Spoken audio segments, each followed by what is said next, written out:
अस्सलाम वालेकुम दोस्तों, मेरा नाम है वज़ीर ज़ादा और आप देख रहे हैं मेरा channel slow and steady income, जहां मैं आपको पर्सनल फाइनेंस के ऐसे आइडियाज़ और टिप्स दूंगा जिनको इस्तेमाल करते हुए आप लॉन्ग टर्म स्टेबल और स्टेडी इनकम कमा सकते हो और अपने पर्सनल और फाइनेंशियल गोल्स फुलफिल कर सकते हो। तो व्यूअर्स, आज की वीडियो में मैं आपको 6 ऐसी टिप्स दूंगा जिनको इस्तेमाल करते हुए आप एक कंपनी की वैल्यूएशन कर सकते हो उसके शेयर्स खरीदने से पहले। तो दोस्तों, पहली टिप ये कि आप ऐसी कंपनी के शेयर बाय करो जिससे आप वाकिफ हो और आप उसको पसंद भी करते हो। आप वाकिफ होने का मतलब यही है कि हो सकता है कोई ऐसी कंपनी हो जिसके प्रोडक्ट्स आप रेगुलरली परचेज करते हो और आपको उनके प्रोडक्ट्स पसंद हो और ओवरऑल आप देख रहे हो कि हाँ यार, उनकी मार्केट में एक अच्छी प्रेजेंस है, तो ये एक आपकी वाकफियत होगी उस कंपनी से। और अगर उनके वो आपके बिजनेस उसका जब आपको प्रोडक्ट पसंद है तो ऑब्वियसली जब आप उसका बिजनेस मॉडल भी स्टडी करोगे तो वो भी आपको अच्छा लगेगा, बेहतर लगेगा। तो ऐसी कंपनीज की तरफ जाएं जिनसे आपकी कोई ना कोई किसी लेवल पर इंटरेक्शन हो और आप उनके प्रोडक्ट्स या सर्विसेज इस्तेमाल करते हो। बस कॉशन आपने ये रखना है कि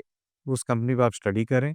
अब ज़रूरी नहीं कि हो सकता है आप उसके प्रोडक्ट इस्तेमाल भी कर रहे हो और वो एक अच्छी प्रॉफिटेबल भी हो या इतनी अच्छी प्रॉफिटेबिलिटी उसकी ना हो करंट टाइम में। और भी बड़े फैक्टर्स होते हैं जो कंपनीज को इफेक्ट करते हैं, लेकिन ये एक स्टार्टिंग पॉइंट हो सकता है। बेसिकली मेरा पॉइंट यही है कहने का कि जब भी आप परचेज कर रहे हो, कोई कम डिसाइड कर रहे हो कि आपने क्या खरीदना है, तो ये एक अच्छा स्टार्टिंग पॉइंट हो सकता है। और दूसरी टिप टिप नंबर 2 जो मैं आपको दूंगा वो ये कि आप ये पता करें कि जो प्रोफेशनल फंड मैनेजर्स हैं या प्रोफेशनल लोग हैं या एक्सपीरियंस इन्वेस्टर्स हैं, वो क्या खरीद रहे हैं इस वक्त या वो कौन सी कंपनी को फॉलो कर रहा है। ये भी एक अच्छा स्टार्टिंग पॉइंट है। मतलब अगर आप देख रहे हो कि यार जो प्रोज हैं जो प्रैक्टिकली इस फील्ड के हैं और उनकी ड्यूटी होती है कि वो अपने इन्वेस्टर्स को अच्छे रिटर्न दें, यानी कि फंड मैनेजर, तो वो अगर किसी कंपनी की तरफ देख रहे हैं और वो परचेज कर रहे हैं तो ऑब्वियसली उनको उसमें फ़ायदा ही नज़र आ रहा होगा। और अपने अब एक फंड मैनेजर की क्योंकि जॉब भी इस पे डिपेंडेंट होती है कि अगर वो गलत डिसीजन ही ले रहे हैं बार बार तो उनको वो फिर अपनी जॉब भी लूज़ कर सकते हैं और जो जो उनका क्लाइंट है वो भी नुकसान में आ सकता है और उनके फंड को छोड़ सकता है। और ये इन्फॉर्मेशन बहुत रेडिली अवेलेबल होती है। आप किसी भी फंड का जो पोर्टफोलियो है या वो जो उनकी जो एनुअल रिपोर्ट्स होती हैं, क्वार्टर की टाइमली रिपोर्ट्स तो देते रहते हैं, तो उसमें ये सारी चीज़ें मेंशन्ड होती हैं कि उनका जो इन्वेस्टमेंट की जो परसेंटेज है किन सेक्टर्स में है और किन कंपनीज में है, जो कि एक लीगल रिक्वायरमेंट भी है। तो ये एक बड़ा एक आपको एक अच्छा स्टार्टिंग पॉइंट मिल सकता है और आपकी स्ट्रैटेजी में आपको काफ़ी हेल्प कर सकता है एक कह लें कि अच्छे स्टॉक्स या अच्छे शेयर्स चूज़ करने में।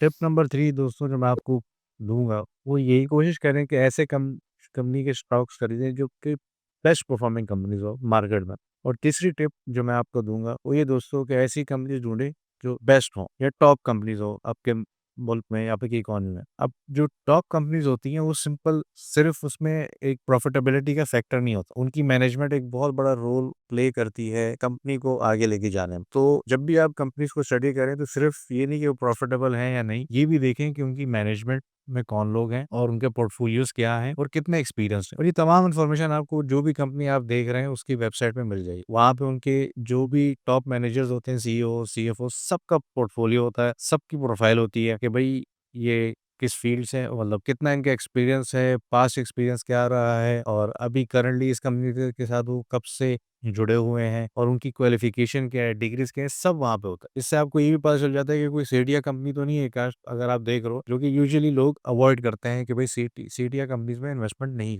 ऐसा नहीं कि कोई भी नहीं करता, होती है इन्वेस्टमेंट, हेल्दी अच्छी कंपनीज़ भी हो सकती हैं जो कि सेठिया जिसको कहते हैं। सेठिया का मतलब ये होता है कि उनकी मेजॉरिटी शेयर्स जो होते हैं एक ही फैमिली के पास होते हैं या कुछ 1 या 2 बंदों के पास हो। तो उस तरह की कंपनी को सेठिया कंपनी कहा जाता है। तो आपके माइंड में आ रहा होगा कि भई बेस्ट कंपनीज़ का मुराद क्या है? अब कुछ चीज़ें हैं, कुछ क्वालिटीज़ होती हैं बेस्ट कंपनीज़ जैसे उनमें एक तो होती है कि उनकी अर्निंग्स की एक अच्छी ग्रोथ होती है, नो डाउट। एक यानी कि प्रॉफिटेबिलिटी एस्पेक्ट भी होता है। सेकंड नंबर पे जैसे मैंने बोला आपको कि उनकी मैनेजमेंट एक बहुत बड़ा रोल प्ले करती है कंपनी की प्रॉफिटेबिलिटी और लॉन्ग टर्म ग्रोथ। तीसरा दोस्तों, टॉप कंपनीज जो होती हैं वो मार्केट लीडर्स होती हैं, जो प्रोडक्ट या सर्विस वो दे रहे हैं या जिस सेक्टर में वो ऑपरेट कर रहे हैं उसके वो लीडर्स में से शुमार होते हैं। अब लीडर्स का मतलब होता है कि एक तो उनका शेयर ज़्यादा होता है उस मार्केट में और दूसरा ये कि जो इनोवेशन और नए प्रोडक्ट्स लाना या फिर प्रोडक्ट्स को अपडेट करना, अपग्रेड करना कॉन्स्टेंटली, ये मार्केट लीडर्स की निशानी हो। मतलब ट्रेंड्स बनने से पहले या ट्रेंड बनाने में उनका बहुत बड़ा हाथ हो, जो कि वो अपनी मार्केटिंग के थ्रू या अदर सोशल मीडिया प्रेजेंस के थ्रू वो जनरल पब्लिक को कम्युनिकेट कर रहे होते हैं। और वो ऐसी कंपनीज होती हैं कि जो दूसरी कंपनीज को आउट परफॉर्म कर रही होती हैं अपनी सेक्टर में। और अच्छी स्ट्रॉन्ग कंपनीज ढूंढने में आपको थोड़ी बहुत रिसर्च करनी पड़ेगी, लेकिन अगर आप जनरली न्यूज़ को फॉलो करें और रिसर्च पेपर्स जो लोग या रिसर्च हाउसेस को फॉलो करें तो आपको बआसानी मिल सकती है। और चौथी टिप जो मैं आपको दूंगा वो ये कि इन्वेस्ट ऐसी कंपनीज में करें जिसके बेस्ट मैनेजर्स हों। अब टॉप मैनेजमेंट तो मैंने कवर कर ली, उसके बाद भी जो अगर जो उनकी जो सेकंड टियर या थर्ड टियर हो मैनेजमेंट हो, वो भी अच्छे और कॉम्पिटेंट क्वालिटी हायरिंग्स हों। अब ये पता करना थोड़ा सा मुश्किल है, थोड़ा सा आपको अब फाइनेंशियल स्टेटमेंट की डेप्थ में जाना होगा। फिर उन कंपनीज को आपको लिंक्डइन जैसे सोशल जो प्लेटफॉर्म है उस पर फॉलो करें, तो वहाँ पे आपको ईज़िली उनकी जो भी सेकंड और थर्ड टियर मैनेजमेंट है, वो भी आपको मिल जाएगी। और उनके आप प्रोफाइल्स देखें कि अच्छा यार टॉप ऊपर तो माइंड अच्छा है, लेकिन टेक्निकल लेवल पे ऑपरेशनल लेवल पे कैसे लोग हैं उनके पास, उनके प्रोफाइल्स देखें, उनको स्टडी करें। क्या वो अच्छी यूनिवर्सिटीज़ में पढ़े हुए लोग हैं और उनका एक्सपीरियंस क्या है, उनकी क्या पास्ट अकम्प्लिशमेंट्स है। पूरा एक सीवी होता है, लिंक्डइन तो आपको पता है और पब्लिक डोमेन होता है वो, कोई प्राइवेट भी नहीं होता कि बंदा एक आप जो है उसको आपका फ्रेंड हो जैसे फेसबुक पे या ट्विटर पे कोई आपका फॉलोअर हो या आप फॉलो कर रहे हो,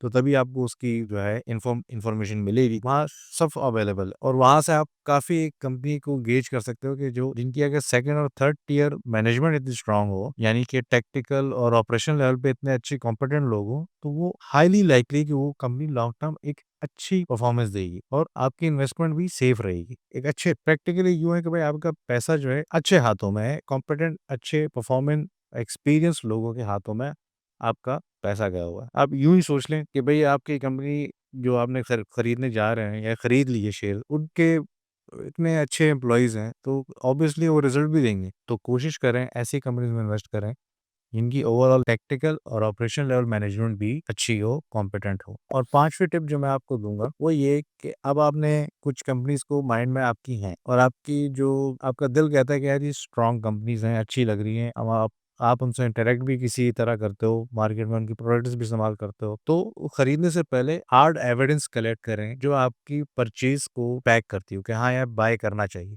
और उसके पीछे अगर फॉर एग्ज़ाम्पल इस तरह इसको लें कि कोई आपसे पूछे कि भाई क्यों खरीदा? तो आपके पास हार्ड फैक्ट्स होने चाहिए उस कंपनी के शेयर परचेज़ करने के। तो और हार्ड फैक्ट्स क्या हैं? हार्ड फैक्ट्स यही है कि भई कंपनी की परफ़ॉर्मेंस क्या है? वो अपने जो उसकी बैलेंस शीट क्या कहती है? उसके आप फाइनेंशियल स्टेटमेंट्स पढ़ें, वो क्या कह रहे हैं?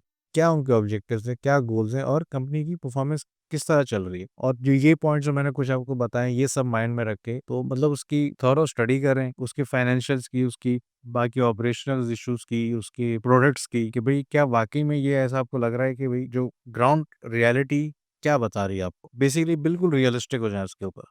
तो अगर हार्ड फैक्ट्स इसको आपकी इकोनॉमी किस तरह जा रही है, आपकी इकोनॉमी में वो कंपनी मुल्क की इकोनॉमी में वो किधर फिट करती है? क्या उसको फ़ेवरेबल कंडीशंस भी मिल रही हैं? ये सारे हार्ड फैक्ट्स होते हैं। तो ये अगर आपको ये बता रहे हैं कि हाँ यार, कंपनी सॉलिड है और फ्यूचर प्रॉस्पेक्ट्स अच्छे हैं, तो आप खरीद लो। और व्यूअर्स, छठी टिप जो मैं आपको दूँगा, वो ये कि जब सारे ये फैक्टर्स आप जो मैंने अभी तक बताए 5 वो सारे अलाइन हो और वो इस तरफ इशारा कर रहे हो आपको या इस तरफ इंडिकेट कर रहे हो, ये इंडिकेशन दे रहे हों कि हाँ, आप बाय करने में ये कंपनी एक स्ट्रॉन्ग कंपनी है जो या जो शेयर्स आप परचेज़ करना चाह रहे हैं, वो अच्छे आउटलुक दे रहे हैं। तो आखिरी टिप जो मैं आपको दूँगा, छठी टिप वो ये है कि मार्केट में उसकी इस वक़्त क्या पोज़ीशन है, स्टॉक मार्केट में क्या वैल्यू है, वो भी आप स्टडी करें। क्योंकि ये सारे फैक्टर्स तो अपनी जगह, लेकिन अगर उसकी प्राइस थोड़ी ऊपर गई हुई है, ओवर प्राइस्ड है मार्केट में और जनरल ये परसेप्शन है कि हाँ यार ये ओवर बॉट हो चुका है और ये ऊपर इसकी फेयर वैल्यू थोड़ी नीचे है या फिर थोड़ी नीचे होनी चाहिए इसको। तो ये सारे फैक्टर्स आप अपनी परचेज़िंग करते हुए ज़रूर देखें। तो अगर लग रहा है कि हाँ यार ये अभी मार्केट में ये नीचे आ सकता है, तो आपको बेहतर प्राइस मिल सकती है, तो आप थोड़ा-सा रुक जाएँ। परचेज़ करने से पहले सोच लें। लेकिन अगर ओवरऑल मार्केट में ये उसका परसेप्शन है कि हाँ यार ये तो काफ़ी डिस्काउंट में मिल रही है, तो फिर आप परचेज़ कर लें। क्योंकि दोस्तों ये सारे फैक्टर्स तो आपकी जगह नो डाउट ये चीज़ अगर ये तो होने ही होने चाहिए। लेकिन अगर वो आपने गलत लेवल पे परचेज़ कर लिया या एक बहुत ऊपर से प्राइस ले ली और वो मार्केट थोड़ी डिप्रेस हो जाती है, लॉन्ग टर्म तो आप सेफ रहोगे क्योंकि कंपनी जब स्ट्रॉन्ग होती है तो उतार-चढ़ाव तो आता है। लेकिन अगर आपको लग रहा है कि यार आपका 5 to 10% का डाउनवर्ड स्कोप है उसका, या तो उसकी डाउनवर्ड चांसेस हैं आने के 10 से 15%, तो थोड़ा-सा वेट करो ताकि आपको बेहतर प्राइस मिलेगी, तो ओवरऑल आप अच्छी पोज़ीशन में होगे। इस चीज़ को भी इग्नोर नहीं किया किया जा सकता, मार्केट सेंटिमेंट भी बहुत मैटर करती है, कोई भी शेयर खरीदने से पहले। तो यूँ ही बस जाके ना खरीदें, मार्केट में उसकी इस वक़्त क्या पोज़ीशन है, इसको भी स्टडी करें परचेज़ करने से पहले। तो दोस्तों, उम्मीद करता हूँ आपको आज की वीडियो पसंद आई होगी। अगर पसंद आई है तो इसको लाइक करें, मेरे चैनल को सब्सक्राइब करें। मैं इस तरह की मज़ीद वीडियोज़ बनाऊँगा जहाँ आपको मैं ऐसी नॉलेज, ऐसी इन्फॉर्मेशन दूँ जिसको इस्तेमाल करते हुए आप अपने कैपिटल को ग्रो कर सकते हैं और लॉन्ग टर्म स्टेबल इनकम कमा सकते हैं। शुक्रिया, अल्लाह हाफ़िज़।